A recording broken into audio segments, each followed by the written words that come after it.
तर नेपाळमधल्या या आंदोलनाचे अपडेट्स तुमच्यापर्यंत पोहोचत राहू। तुर्तास जाऊयात कोल्हापूरमध्ये गोकुळची जी सर्वसाधारण सभा सुरू होती त्या सभेमध्ये सध्या राडा झालेला आहे। हे दृश्य कोल्हापूरमधल्या सभेची आपण पाहतोय। कोल्हापूरमधली खरं तर सर्वसाधारण सभा होती शेवटची आणि ही सभा शांततेमध्ये पार पडावी यासाठी प्रयत्न केले जात होते सत्ताधाऱ्यांकडून सुद्धा, मात्र तरी सुद्धा या सभेमध्ये सध्या राडा झाल्याची माहिती समोर येते।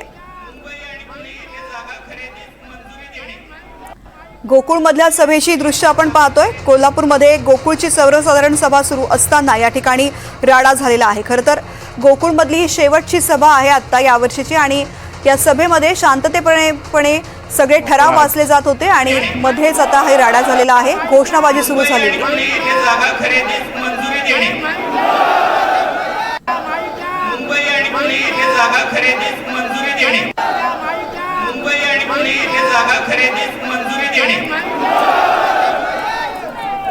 विशाल पुजारी मध्ये सहकारी या संदर्भातले अपडेट्स येत आहेत। विशाल, खरं तर मगाशी तू म्हणाला की ही सभा शांततेमध्ये पार पडावी यासाठी प्रयत्न केले जात आहेत, मात्र आता सध्या या सभेमध्ये राडाचे दृश्य समोर येत आहेत। काय घडतंय?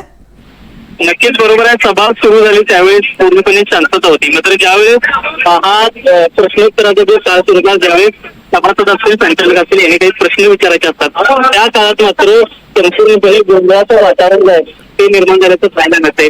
संचालिका शौमिका महाडिक यांचा माईकच खरं तर बंद केल्याचं कुठेतरी पत्र जे आहे हे पाहायला मिळालं। त्यामुळे त्यांचे कार्यकर्ते असतील त्या सुद्धा कुठेतरी आक्रमक पद्धतीने यामध्ये पाहायला मिळाल्या।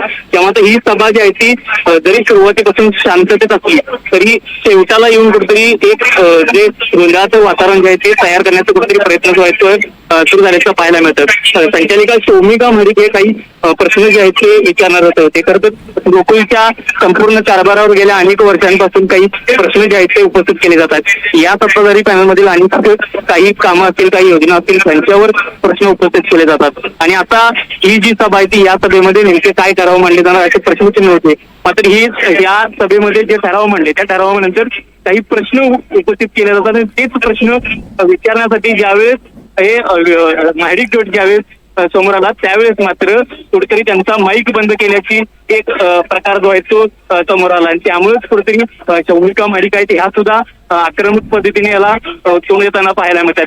कार्यकर्त्यांच्या प्रचंड घोषणाबाजी ज्या आहेत त्या सुरू झाल्याचं पाहायला मिळते। त्यामुळे पूर्णपणे हा जो सगळा प्रकार आहे तो प्रकार कुठेतरी एक थोडाफार तरी गोंधळाचं वातावरण जे आहे ते पाहायला मिळते।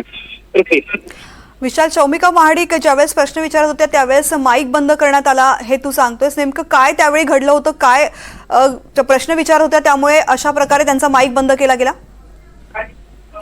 खरं तर ज्यावेळेस सभा सुरू होती त्यावेळेस काही अध्यक्षीय भाषणे होतात आणि त्याच्यानंतर ठराव वाचन केले जातात। मात्र हे ठराव वाचन पूर्ण झाल्यानंतर प्रश्नोत्तराचा काळ असतो ज्यामध्ये संचालक असतील, सभासद असतील यांनी काही प्रश्न विचारायचे असतात आणि हेच प्रश्न विचारत असताना महाडिक गटाला कुठेतरी वेळ दिला गेला नाही असा एक प्रश्न जो आहे तो या ठिकाणी उपस्थित होत आहे। कारण ज्यावेळेस शौमिका महाडिक ज्यावेळेस प्रश्न विचारण्यासाठी उपस्थित होत्या त्यावेळेस हा माईक बंद होता। कार्यकर्त्यांनी ज्यावेळेस हा माईक बंद केला गेला त्यावेळेस कुठेतरी आक्रोश तीव्र पद्धतीने एक भूमिका जी आहे ती माणसांना पाहायला मिळाली। एक जो गोंधळ आहे तो गोंधळाचं वातावरण झाल्याचं पाहायला मिळालं। त्यामुळे ज्यावेळेस दरवेळेस ज्यावेळी सभा सुरू होती त्यावेळेस सुरुवातीपासून गोंधळ असतो, मात्र यावेळेस सभेच्या शेवटी येऊन गोंधळाचं वातावरण जे आहे ते तयार झाल्याचं पाहायला मिळतं। विशाल, गोकुळची सर्वसाधारण सभा आणि या ठिकाणी होणारा राडा हे समीकरण काही वेगळं नाहीये, आता सुद्धा तशीच परिस्थिती पाहायला मिळते। मात्र या सभेला सतेज पाटील आणि हसन मुश्रीफ सुद्धा उपस्थित होते। सध्या या ठिकाणी ते सुद्धा उपस्थित आहेत का? ते या ठिकाणी जे आंदोलन करतात, घोषणाबाजी करतात, त्यांना शांत करण्याचा प्रयत्न करत नाहीत का?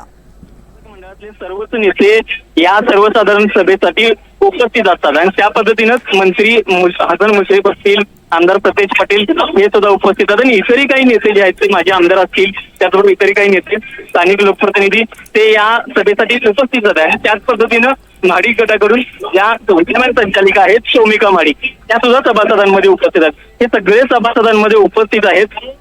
सगळ्यांनी ठराव जे आहेत ते ऐकलेले आहेत। मात्र ज्या वेळेस प्रश्नोत्तराचा काळ सुरू होतो त्याच वेळेस आता जो गोंधळ जायचा सुरू झालाय। मात्र जर पाहिजे झालं जसं तुम्ही म्हणाल की गोकुळची सभा जी आहे ती दर एक वादळी स्वरूपात पाहायला मिळते, गोंधळाचं वातावरण पाहायला मिळतं आणि तेच एक स्वरूप जो आहे ते आता या निमित्तानं पाहायला मिळते। कारण ज्यावेळेस या सभेच्या पूर्वसंध्येला विद्यमान संचालिका शौमिका महाडिक यांनी पत्रकार परिषद घेऊन सांगितलेलं होतं की या सभेला कोणतेही गालबोट लागणार अशा पद्धतीने प्रयत्न करू.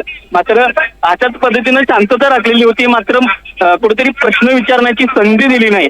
त्यामुळेच कुठेतरी हा जो एक गोंधळ आहे तो सुरू झाल्याचं पाहायला मिळते. विशाल, शौमिका महाडिक यांनी सभा सुरू होण्यापूर्वीच व्यासपीठावर जाणार नाही असा निर्णय घेतलेला होता. यामागचं नेमकं कारण काय होतं? कारण पाहायचं झालं तर अगदी 6 महिन्यानंतरच गोकुळ संघाची निवडणूक आहे आणि या निवडणुकीपूर्वी सत्ताधारी पॅनेलचं हे शेवटची सभा होती. मात्र त्यापूर्वी जर पाहायचं झालं तर गेल्या 2 ते 3 महिन्यापूर्वी गोकुळचा नवा अध्यक्ष निवडण्यात आला आणि या निवडीमध्ये कुठेतरी महायुतीचाच हा अध्यक्ष केला गेला असा एक सूर जो आहे तो पाहायला मिळाला आणि त्या पद्धतीनं संपूर्ण कार्यभार जो आहे तो सुरू झाला.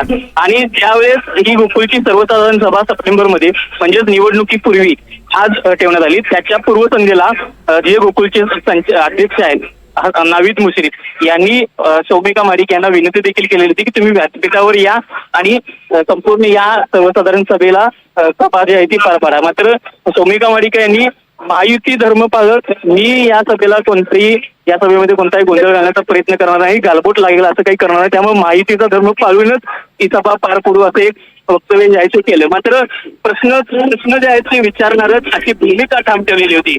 हे प्रश्न विचारताना हा सगळा गोंधळ जो आहे तो पाहायला मिळतोय. त्यामुळे कार्यकर्ते कुठेतरी आक्रमकच पद्धतीने पाहायला मिळतात, कारण संचालकांना निश्चित विशाल, धन्यवाद संपूर्ण माहिती करता. तुझ्याकडून अपडेट्स घेत राहू.